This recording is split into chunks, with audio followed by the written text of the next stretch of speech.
Mga kapatid ko kay Kristo, ngayon pinagdiriwang natin ang pandaigdigang selebrasyon or World Day of the Poor, araw ng ating mga mahihirap. Today, we celebrate this celebration as instituted by Pope Francis, and now it is being observed by the whole church every 33rd Sunday.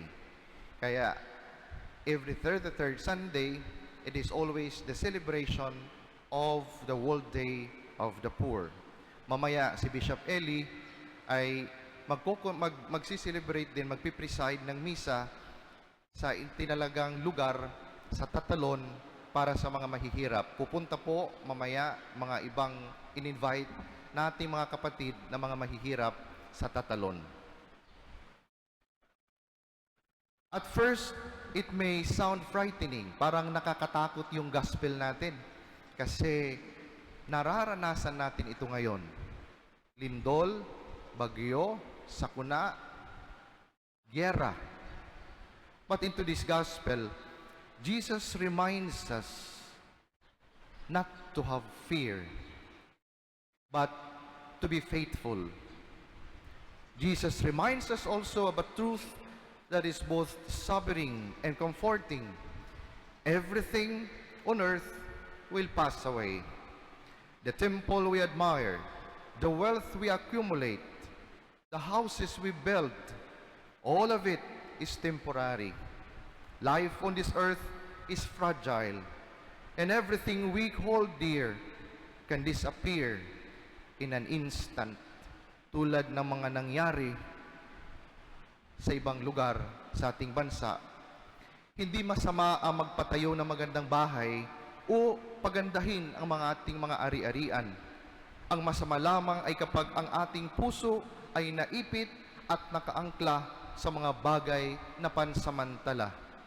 The recent calamities we have experienced reminds us that sa isang iglap, pwede pala mawala lahat ng ating naipundar. Jesus tells us to remain calm and faithful even when we see war, famine, disasters, and other signs of chaos. Not every crisis signals the end, but every crisis is a call to trust God more deeply. Kaya iwasan natin ang ating mga agam-agam na malapit na ang katapusan ng mundo, because not every crisis signals the end. It is a call to trust, an awakening for us. The cosmic signs in the gospel are warnings, not instruments of fear. They remind us that life is fragile and that God's plan is bigger than any calamity.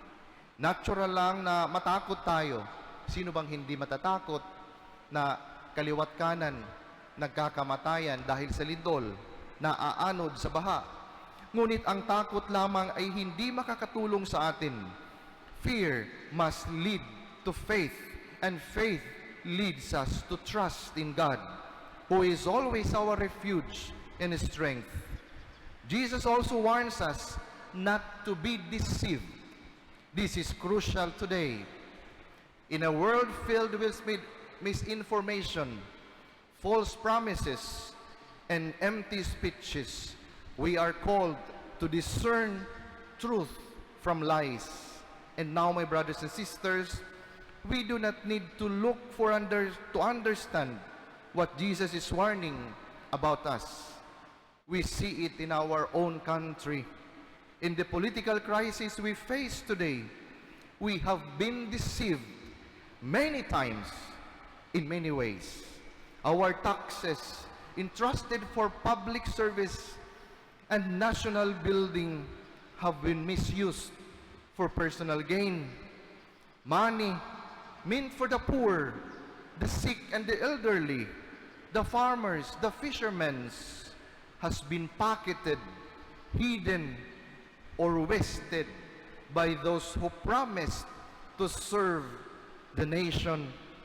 Masakit tanggapin, pero totoo.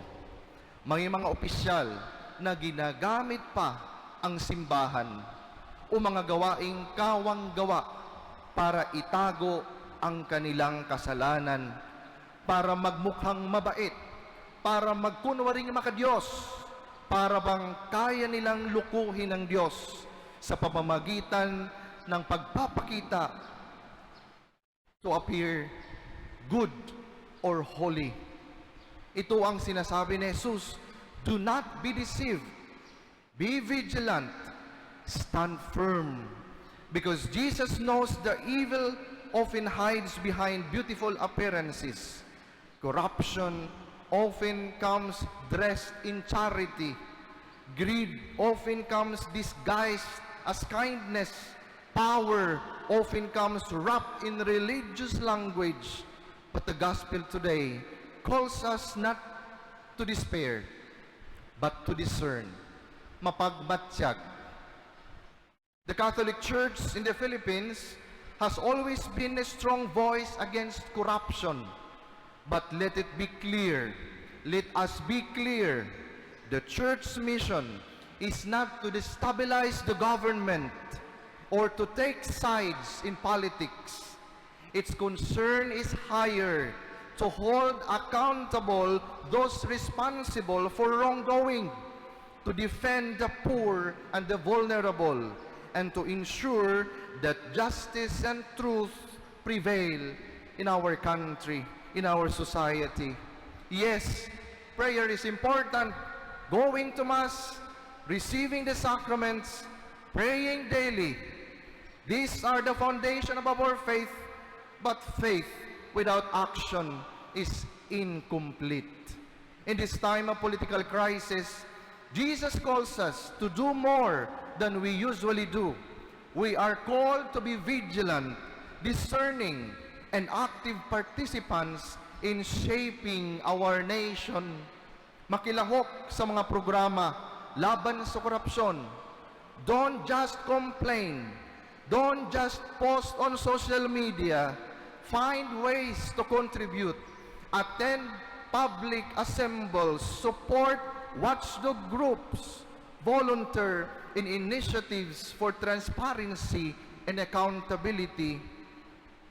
Huwag lang manghinayang. Feeling frustrated or angry is natural, but frustration alone changes nothing. Action is required. Speak the truth, support integrity, defend the marginalized. Act now. Kumilos ngayon. God does not call us to sit idly while injustice continues. Small acts of courage, honesty, and integrity matters. They build the foundation of real change. Jesus himself did not wait passively for the world to be righted. He spoke truth of power, healed the oppressed, challenges the corrupt, and called people to follow him faithfully. We are called to do the same, faithfully, courageously, and actively. Prayer and action must go together. Let our prayers guide us, strengthen us, and inspire us to take concrete steps for justice. Let us stand firm, not just in faith, but in deeds. The challenge is clear. Faith without action is like a light hidden in a basket. God calls us to shine, to act, and to transform our communities for the common good. Jesus reminds us that standing for the truth may bring opposition. We cannot please everybody. Of course, yes. We may face persecution, criticism, or rejection for doing what is right. Yet we are called to remain steadfast, trusting that God strengthens us in every trial. Let us discern wisely, act boldly, and remain faithful to truth and justice. Even the smallest acts of integrity and courage shine like light in the darkness. Stand firm in faith, act with courage, endure with patience, trust that God will guide and bless every righteous step we take. Let us ask the Blessed Mother, our guide and intercessor, to help us remain vigilant, faithful, courageous, and steadfast in these challenging times, especially in our country who is now experiencing political crisis. Amen.